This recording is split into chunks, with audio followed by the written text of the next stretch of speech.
Hey guys, welcome and welcome back to my channel. I hope आप सब बहुत अच्छे होंगे और आपकी स्टडी भी बहुत अच्छी चल रही होगी। सो ब्लॉग स्टार्ट करते हैं। सबसे पहले आज मैं उठी 3 बजे। सुबह के 3 बजे उठने के बाद मैंने सबसे पहले बनाया अपना स्टडी रूटीन। आज मुझे क्या क्या पढ़ना है, टू डू लिस्ट बनाई। टू डू लिस्ट में मैंने English, math, reasoning, GS and mock रखा था। उसमें मैंने सबसे पहले स्टार्ट कर दी वो कैब में ईडियम फ्रेजेस आज मैंने सबसे पहले याद किया। जो कल मैंने पढ़ा था उनको रिवाइज़ किया एंड आज न्यू वर्ड्स को लर्न किया। उनको याद करने के बाद हाँ, मैं 540 पे पहुंच गई हूँ, क्योंकि कंटिन्यू करने से जल्दी से हो जा रहा है। मैं रोज़ ही 50 को लर्न करती हूँ, तो 540 हो गए हैं अभी। उसको करने के बाद मैंने स्टार्ट करी थी साइनो एंटो को भी मैंने लर्न किया। साइनो एंटो में अभी मैं 400 पे पहुंच गई हूँ। साइनो एंटो में थोड़ा सा ज़्यादा टाइम लग जाता है, तो आज मैंने OWS को लर्न नहीं कर पाया। साइनो एंटो में आज ज़्यादा टाइम लग गया मुझे, तो मैंने उसको ही रिवाइज़ किया एंड उसका मॉक भी दिया। उसका मॉक करने के बाद मैंने 3 स्लॉट रखे थे वो कैब के, उनको मैंने कंप्लीट किया। उनको कंप्लीट करने के बाद साइनो एंटो मॉक, उसमें मेरे 33 मार्क्स आए थे। उसमें 2-3 अटैम्प्ट नहीं कर पाए थे एंड सिली मिस्टेक से भी कुछ हो गए थे, क्योंकि उसमें लैंग्वेज भी कुछ क्वेश्चनों में थी, इस वजह से थोड़ी सी मिस्टेक हो गई थी। इसको करने के बाद ये 3 स्लॉट कंप्लीट हो गए थे मेरे, क्योंकि मैं 30 मिनट्स के स्लॉट रखती हूँ।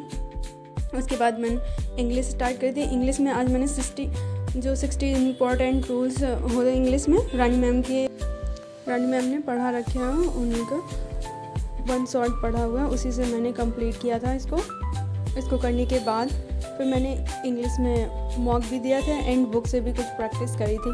आज मॉक में मेरे 45 मार्क्स आए थे और 2 मेरे सिली मिस्टेक से गलत हो गए थे और एक मुझे आ नहीं रहा था। इसको करने के बाद मैंने स्टार्ट करी थी। हाँ, इसमें मैं बता दूँ, ये मैंने किया था 3 मार्च 2020 का 3rd शिफ्ट का।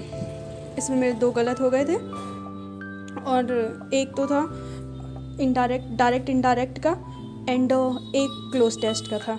ये 2 मेरे गलत हो गए थे। ये सिंपल था थोड़ा सा, इस वजह से 45 मार्क्स आए थे। इसको करने के बाद मैं मैथ पे आई थी। मैथ में मैंने सबसे पहले क्यूब, मैं बताती हूँ, मैं रोज़ ही कैलकुलेशन करती हूँ, तो क्यूब और स्क्वायर एंड टेबल वगैरह रिवाइज़ किया। इसको करने के बाद इसकी थोड़ी सी प्रैक्टिस भी करी थी। इससे सही रहता है, रोज़ प्रैक्टिस करने से हैबिट बनी रहती है। इसको करने के बाद मैंने मैथ की थी। मैथ में आज मैंने डिस्काउंट वाला चैप्टर किया था।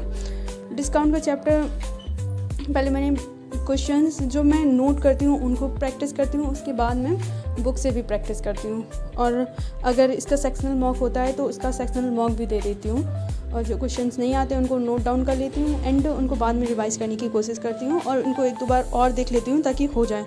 उसके बाद 3-4 घंटे करने के बाद फिर मैंने थोड़ी देर रेस्ट किया, राधा रानी का जाप किया एंड एक मेरे पास बुक है, उसको भी थोड़ा ऐसे ही पढ़ा टाइम पास के लिए, ताकि माइंड थोड़ा फ्रेश रहे। ये काफ़ी अच्छी बुक है, मैन सर्च फॉर मीनिंग, अच्छी बुक है। इसको मैं पढ़ लेती हूँ रोज़ थोड़ा करके, और इससे इंग्लिश भी अच्छी हो जाएगी एंड माइंड भी फ्रेश हो जाता है। इस वजह से मैं इसको पढ़ लेती हूँ, क्योंकि मैं वो बोलते हैं ना कॉम्प्रिहेंशन के लिए न्यूज़पेपर रीड करो ये वो, तो मैं ये सब नहीं करती, बट मैं ये बुक है मेरे पास, मैं इसको ही पढ़ लेती हूँ। तो इन सब को करने के बाद फिर मैंने थोड़ा सा और रेस्ट किया था। इसको करने के बाद फिर मैंने स्टार्ट करी थी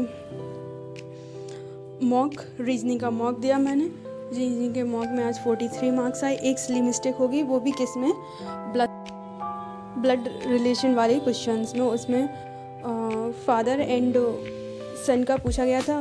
इसमें मैं कंफ्यूज हो जाती हूँ जब उसमें पूछा जाता है ना ये इससे कैसे संबंधित है। तो जो अगर क्यू का पूछा गया तो मैं जैसे क्यू दिया गया है, आर दिया गया, तो मैं हमेशा आर दे देती हूँ। इसमें थोड़ी सी कन्फ्यूजन रहती है, बट मैं इसको दोबारा से पढ़ूँगी एंड दोबारा से करूँगी।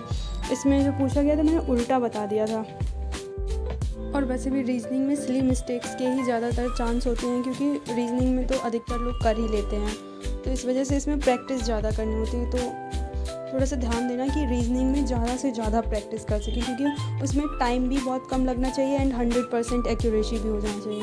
उसके बाद मैंने अपनी टू डू लिस्ट को चेक किया, मैंने क्या क्या कर लिया। और आज मैंने जीएस नहीं कर पाई थी, मैं सुबह पढ़ा था ना, तो मेरा सर दर्द होने लगा था, तो मैंने वोकैब कंप्लीट कर ली थी, English, math, reasoning and mock, but GS complete नहीं की थी। मैक ओके बाय, मिलते हैं नेक्स्ट वीडियो में, तब तक के लिए